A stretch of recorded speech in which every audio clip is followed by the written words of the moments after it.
ఎపిసోడ్స్లో మనం నారద మునీంద్రుల వారు వాల్మీకి మహాముని దగ్గరికి రావడం, అలా వచ్చిన తర్వాత బ్రహ్మదేవుల వారు చెప్పినట్టుగా శ్రీమద్ రామాయణాన్ని చెప్పడానికి వచ్చి ఆయన్ని కలవడం జరిగింది. అప్పుడు వాల్మీకి మహాముని గురువైనటువంటి నారద మునీంద్రుల్ని ఎంతో గౌరవంతో వినయంతో ఆహ్వానించి వారికి ఆసనం సమర్పించి వారిని ప్రశ్నలు అడగడం ఈ ఎపిసోడ్ నుంచి చూడబోతున్నాం. అయితే నారదముని వచ్చి అక్కడ కూర్చున్నప్పుడు మనం చర్చించుకున్నాం, ఆయన ఎటువంటి వారు, ముల్లోకాలను తిరిగి అన్నీ సకలం తెలిసినటువంటి సర్వజ్ఞుడు, అన్నీ పూర్తిగా తెలిసిన వ్యక్తి ఆయన. అటువంటి గొప్ప భక్తుడి దగ్గర నుండి శ్రీమద్ రామాయణం గురించి తెలుసుకోవడం వాల్మీకి మహామునికి అదృష్టం కలిగింది. తెలుసుకోవడం అనేటువంటి విషయం చూస్తే ఎప్పుడో సత్యయుగంలోనే వాల్మీకి మహాముని 60,000 సంవత్సరాల పాటు ఆ రామనామ జపం చేసి శ్రీమద్ రామాయణాన్ని ముందరే చూసేశారు. ఆయన తన ధ్యాన దృష్టితో ముందరే చూడడం జరిగింది. ఎంతటి జ్ఞానవంతుడైనా, ఎంతటి విద్యావంతుడైనా, ఎంత గొప్పవాడైనా కూడా శిష్యుడు ఎప్పుడూ గురువుగారి ముందర ఎంతో వినయంతో, ఆహా నేను గురువుగారి దగ్గర ఇంకా ఎంత నేర్చుకోవాలి అనేటువంటి తపనతో ఉంటాడు. కాబట్టి అలాగే వాల్మీకి మహాముని ఎవరైతే తన శరీరం ముఖ్యం కాదని చుట్టూ అంతా పుట్టలు గుట్టలు చేరిపోయి వాల్మీకాలు చేరిపోయి వాల్మీకి అయినటువంటి మహాముని నారదమునిని చాలా వినయంగా కొన్ని ప్రశ్నలు అడుగుతున్నారు. అవి ఏమిటి అన్నది చూద్దాం మనం. బాలకాండలో మొదటి అధ్యాయంలో 2వ శ్లోకాన్ని మనం ఇప్పుడు అధ్యయనం చేస్తూ ఈ చర్చని మనం సాగిద్దాం. కోనస్మిన్ సాత్మతాన్ లోకే గుణవాన్ కశ్చ వీర్యవాన్ ధర్మశ్చ కృతజ్ఞశ్చ సత్యవాక్యో దృఢవ్రతః. ఇందులో మీరు చూశారంటే కోనస్మిన్ సాత్వతం లోకే, ఎవరయ్యా సాత్వతం, ప్రస్తుతము. వాల్మీకి అడుగుతున్నటువంటి ప్రశ్న చాలా ముఖ్యమైనది. ప్రస్తుతం ఈ లోకంలో అంటే త్రేతాయుగంలో వారు అడుగుతున్నారు నారదమునిని. ప్రస్తుతం ఈ యుగంలో సాత్వతం లోకే ఎవరు, ఏమిటి ఆయన అడుగుతున్నటువంటి విషయాలు? మొదటిది చూశారంటే గుణవాన్, ఎవరు గుణవంతుడు, వీర్యవాన్, ఎవడు చక్కటి వీరుడు, ధర్మజ్ఞశ్చ, ఎవరు ధర్మము తెలిసినవాడు, కృతజ్ఞశ్చ, ఎవరైనా మేలు చేస్తే గుర్తుపెట్టుకునేవాడు. ఇక్కడ ధర్మజ్ఞ కృతజ్ఞ ఈ 2 శబ్దాల గురించి కొంచెం చర్చించుకొని ఆ తరువాత మిగిలిన శబ్దాల గురించి మాట్లాడదాం. కాబట్టి ఇందులో 4 గుణాల గురించి మాట్లాడుతున్నారు.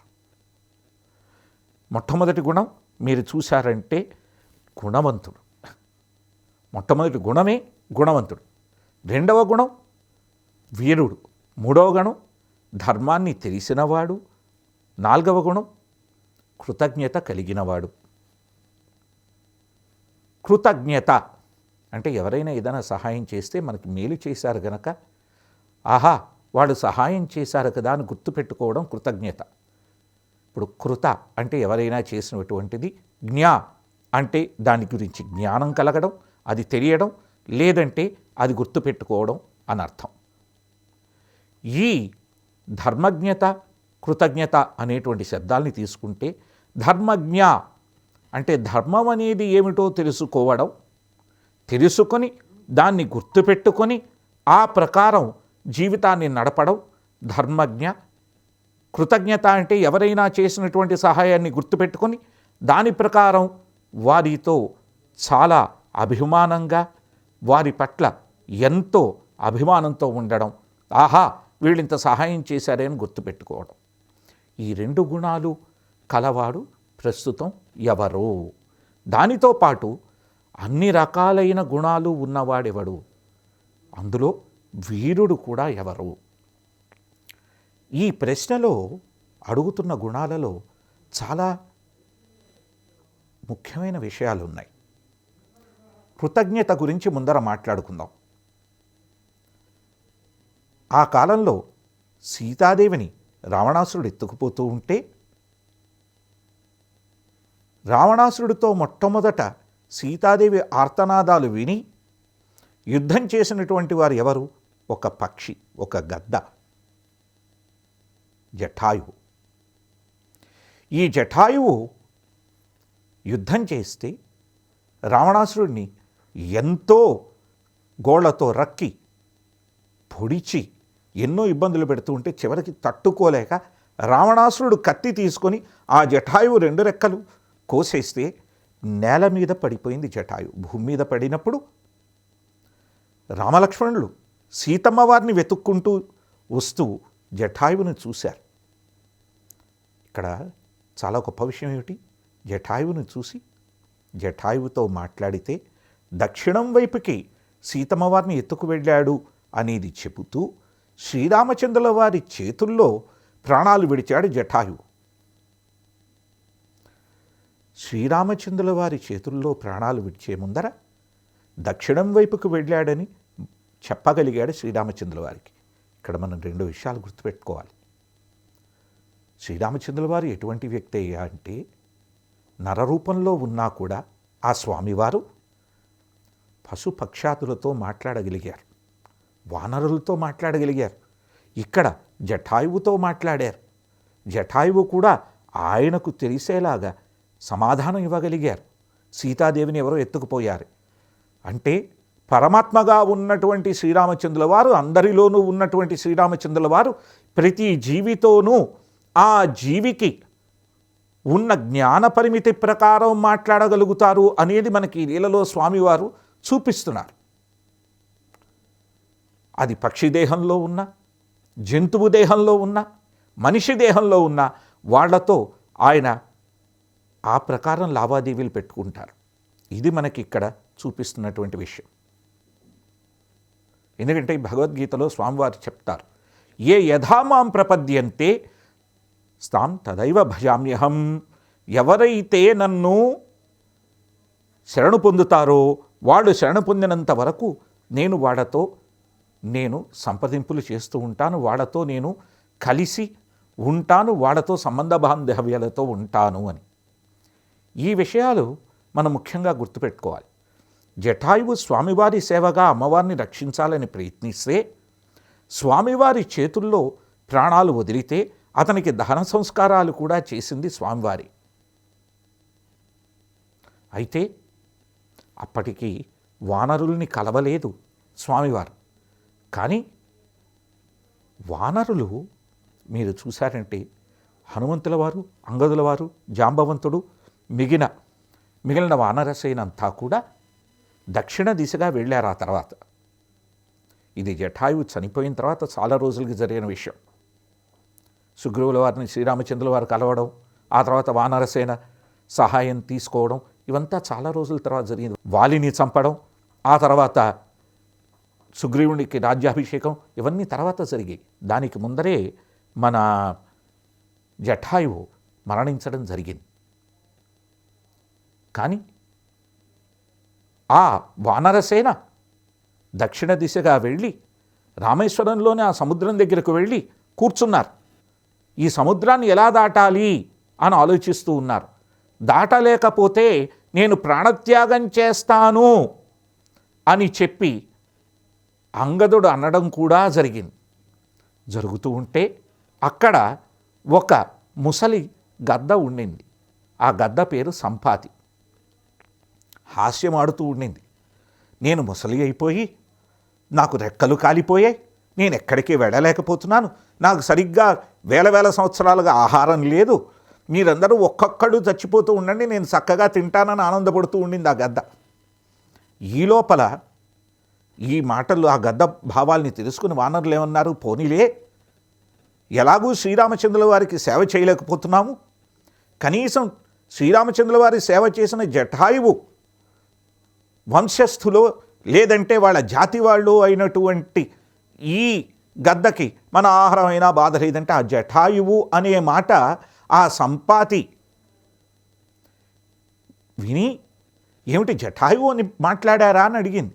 అవును, జటాయువు ఇలా శ్రీరామచంద్రుల వారికి సహాయం చేశాడు. సీతమ్మ వారు ఎత్తుకుపోతూ ఉంటే రావణాసురుడితో యుద్ధం చేశాడు. ఆ రావణాసురుడు ఇటే దక్షిణ వైపు వచ్చాడని తెలిసింది. కానీ ఇక్కడ సముద్రం ఉంది, ఇక్కడి నుంచి ఎక్కడికి వెళ్ళాలో మాకు తెలియట్లేదంటే ఆ జటాయువు ఎవరనుకున్నారు? స్వయానా నా తమ్ముడే. మేమిద్దరం చిన్నప్పుడు మేము ఉన్నప్పుడు ఎంతో శక్తిమంతులుగా ఉండి ఎక్కడ పడితే అక్కడ విలాసవంతంగా ఎగురుతూ వెళుతూ ఉండేవాళ్ళము. ఒకసారి అలాగే ఎగురుకుంటూ పందెం వేసుకుంటూ సూర్యుడి దగ్గరికి వెళ్ళిపోవడంతో నా తమ్ముడు ఎక్కడ కాలిపోతాడో అని చెప్పి నేను నా రెక్కలు అడ్డు పెట్టాను. నా రెక్కలు కాలిపోయి నా తమ్ముడు తప్పించుకున్నాడు. ఆ రెక్కలు కాలిపోయి నేను ఇక్కడ పడ్డాను. నా తమ్ముడినే రావణాసురుడు చంపాడా? అదిగో నాకు దూరదృష్టి ఉంది. అదిగో ఆ లంకలో రావణాసురుడు ఉన్నాడు. ఆ లంకలో రావణాసురుడు ఉన్నాడు గనక అక్కడికి మీరు వెళ్ళండి అని చెప్పడం జరిగింది. ఆహా, ఆ లంకలో రావణాసురుడు ఉన్నాడు, అక్కడికి వెళ్ళాలి. వెళ్ళాలంటే ఆ సముద్రాన్ని ఎలా దాటగలుగుతాము అని ఆలోచిస్తూ ఉంటే అప్పుడు ఏం జరిగింది? జాంబవంతుడు హనుమంతుల వారికి గుర్తు చేయడం జరిగింది. చూసావా, నీకు శక్తి ఉంది, దాటగలిగిన శక్తి, నువ్వు దాటగలుగుతావని. అయితే ఇక్కడ మనం గుర్తుపెట్టుకోవాల్సిన అతి ముఖ్యమైన విషయం, వానరులకు మన జటాయువు ఇలాగా యుద్ధం చేసి చనిపోయాడనే విషయం తెలియదు. అది రామచంద్రుల వారు చెప్పడం బట్టి తెలిసింది. రామచంద్రుల వారు చెప్పడం వల్ల తెలిసింది గనక దాని గురించి మీరు చూశారంటే ఇక్కడ వానరులు మాట్లాడుకోవడం జరిగింది. ఇదే కృతజ్ఞతకు నిజమైన నిదర్శనము. ఇదే కృతజ్ఞతకు నిజమైన నిదర్శనం. రామచంద్రుల వారు అది గుర్తుపెట్టుకొని ఆ విషయాన్ని గుర్తుపెట్టుకున్న విషయాన్ని వానరులకు చెప్తే వానరులు అది గుర్తుపెట్టుకొని ఈ సముద్ర తీరం దగ్గర మాట్లాడుతూ ఉంటే ఆ విషయాన్ని సంపాతి వినడం జరిగింది. కృతజ్ఞత, గుర్తుపెట్టుకోవడం, ఎవరు ఏ మేలు చేశారో దాన్ని గుర్తుపెట్టుకోవడం చాలా ముఖ్యమైన విషయం. ఈ విషయాన్ని మనం మర్చిపోకూడదు. అందుకని ముఖ్యంగా ధర్మజ్ఞశ్చ కృతజ్ఞశ్చ, ఎవరికైతే కృతజ్ఞత ఉందో, ఇంకొకళ్ళు చేసిన సహాయం మరిచిపోకుండా గుర్తుపెట్టుకుంటారో, ఇది ముఖ్యమైన గుణంగా ఈ మొదటి శ్లోకంలోనే వాల్మీకి మహాముని అడగడం జరిగింది. దానితో పాటు ఎవరు గుణవంతుడో అంటే చక్కటి గుణాలు కలిగిన వాళ్ళు, ఎవరు వీర్యవంతుడో గొప్ప వీరుడో అనేటువంటి విషయాన్ని అడగడం కూడా జరిగింది. వీరుడు మీరు చూశారంటే శ్రీరామచంద్రుణ్ణి ఆజానుబాహుం అరవింద దడాయతాక్షం రామం నిశాచర వినాశకరం అని మనం కీర్తిస్తూ ఉంటాం. ఆజానుబాహు ఆయన అంటే ఆయన చేతులు మోకాళ్ళ వరకు ఉంటాయి. అందుకనే మీరు చూశారంటే ఆయన వీరత్వానికి ఎన్నో గొప్ప ఉదాహరణలు ఉన్నాయి. వాలిని చంపే ముందర సుగ్రీవుడు శ్రీరామచంద్రుల వారిని అడిగాడు, రామచంద్ర, వాలికి అనేక వరాలు ఉన్నాయి, మీరు ఆ వాలిని చంపగలరు అనేటువంటి నమ్మకం నాకు ఎలా కలుగుతుంది అని అడిగితే శ్రీరామచంద్రుల వారు ఒక బాణం తీసుకొని వరసగా ఉన్నటువంటి 7 తాటి చెట్ల ద్వారా ఆ బాణాన్ని పంపించారు. వాటికి ఏమీ పెద్ద ఇబ్బంది కలగకుండా. అది చూసినది ఇది బాగానే ఉంది. దుందుభి అనేటువంటి రాక్షసుడిని కూడా మా అన్న అటు ఇటు విసిరాడు, మీరేం చేయగలరంటే శ్రీరామచంద్రుల వారు ఒక్క బాణంతో ఆ దుందుభి శరీరాన్ని కూడా జరపడం జరిగింది. అటువంటి వీరుడాయన, ఆ వీరత్వం ఉన్నటువంటి వ్యక్తి, అటువంటి ఆ జానువాహుడు, అటువంటి అరవింద దడాయతాక్షుడు, ఎవరికైతే గుణగణాలు చక్కగా ఉన్నాయో అటువంటి మహానుభావుడు ఎవరు అని అడుగుతున్నారంటే ధర్మజ్ఞుడు కూడా ఎవరు అని అడుగుతున్నారు. ధర్మం చాలా ముఖ్యమైన విషయం. ఈ ధర్మం ఎలాంటిది? పుత్రధర్మం, పితృధర్మం, మాతృధర్మం, ఇవి సవ్యంగా ఎవరు ఎలా ఉండాలి అని తెలిసి ఎవరు ఎలా ఉన్నా తనెలా ఉండాలని తెలిసినవాడు అవునో కాదో అనేటువంటి విషయంలో ఈ ప్రశ్నని అడుగుతున్నారు. దీనికి కూడా శ్రీరామచంద్రుల వారు మనకి చక్కటి ఒక ఉదాహరణ ఇచ్చి చూపిస్తారు. కైకేయీదేవి అలిగి శ్రీరామచంద్రుల వారు అరణ్యవాసానికి వెళ్ళాలి, వనవాసానికి వెళ్ళాలని కోరుకుంటే ఆయన ఎక్కడా కూడా ఆవిడ మీద కోపం తెచ్చుకోలేదు. ఎందుకు? పితృవాక్య పరిపాలన తన ధర్మం అనుకున్నారు కాబట్టి ఆ ధర్మాన్ని నిర్వర్తించాలి అనేటువంటి ఆలోచనతో ఎంతో శాంతంగా ప్రశాంతంగా ఉండి ఆ వనవాసానికి వెళ్ళడానికి 14 సంవత్సరాలు వెళ్ళడానికి సిద్ధపడ్డారు ఆయన. లక్ష్మణుల వారికి కోపం వచ్చింది కానీ శ్రీరామచంద్రుల వారు కోపగించుకోలేదు. ఈ ముఖ్యమైన విషయాన్ని మనం గమనించాలంటే ధర్మజ్ఞత అనేటువంటి దాంట్లో మనిషికి శాంత స్వభావం ఉంటుంది, మనిషికి చాలా సత్య స్వభావం ఉంటుంది. దీనినే మనకి బృహదారణ్యక ఉపనిషత్తులో ధర్మము అనేటువంటి శబ్దం గురించి చాలా చక్కగా ఉపదేశిస్తున్నారు. బృహదారణ్యక ఉపనిషత్తు మీరు చూసారా? ఎక్కడంటే మన యజుర్వేదంలో, శుక్ల యజుర్వేదంలో యజ్ఞవల్క్య మహాముని గారి ద్వారా స్థాపితమైన ఉపనిషత్తు. శతపథ బ్రాహ్మణంలో 14వ ఖండంలో ఈ ఉపనిషత్తు ఉంది.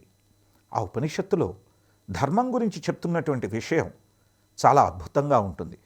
ధర్మ తస్మాత్ ధర్మాత్ పరం నాస్త్య అథో అబలీయాన్ బలీయాన్ శంసతే ధర్మేణ యథా రాజ్ఞైవ. ఇక్కడ ధర్మం గురించి ఏమని చెప్తున్నారు? ధర్మం తస్మాత్ ధర్మాత్ పరం నాస్త్య అథో.